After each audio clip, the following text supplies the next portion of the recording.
What's up, guys? Hope you're having a great day. Now let's get the banter bus rolling. So I want to talk to you today about Square-Enix and Final Fantasy in particular. I recently had the thought that they haven't announced a brand new mainline single-player Final Fantasy game since the year 2006, and that's crazy. You may remember that was the year that they announced Fabula Nova Crystallis, which was this catch-all term for a series of 3 Final Fantasy video games set in the same universe. Those video games being Final Fantasy XIII, Final Fantasy Versus 13, and Final Fantasy Agito 13.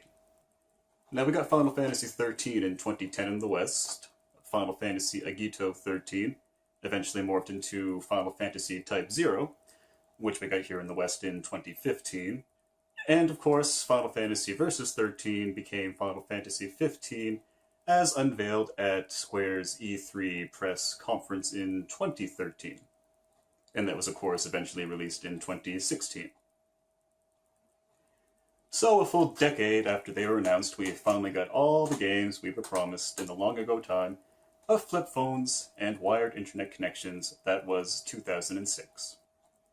Now, we've, of course, had other Final Fantasy games come and go in the interim, but they've all been, handheld games, spin-offs, remasters, MMOs, and 2 sequels to Final Fantasy XIII that I'm not sure anybody asked for, but we sure as hell got them. I only bring this up because back in the quote-unquote golden days of Square, we were getting Final Fantasy games at a much faster clip and at a very consistent quality. SNES and PS1 era, of course. And I sadly find the quality lacking in recent Final Fantasy games despite the lengthier development cycles and the much longer wait in between games. Now, obviously, this is a subjective topic of conversation, but I don't think I'm in the vast minority when I say the Final Fantasy games had a little more heart and soul back in the time before our HD always connected online consoles.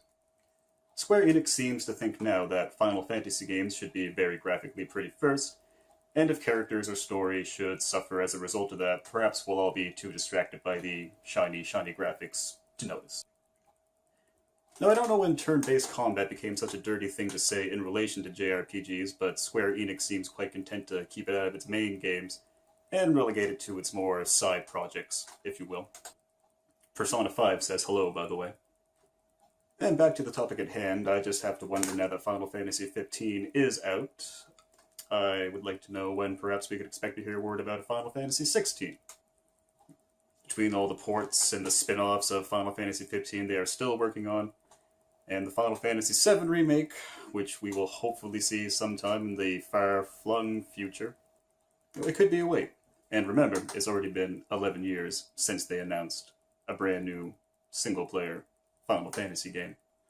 So I'll just sit here wistfully thinking about the good old days, like the dirty old man that I am, when we RPG fans had it just a little better. And then I'm going to go play some more Persona 5, because that's fantastic balm for your soul if you really want a good JRPG these days. Thanks, guys. We'll talk to you again.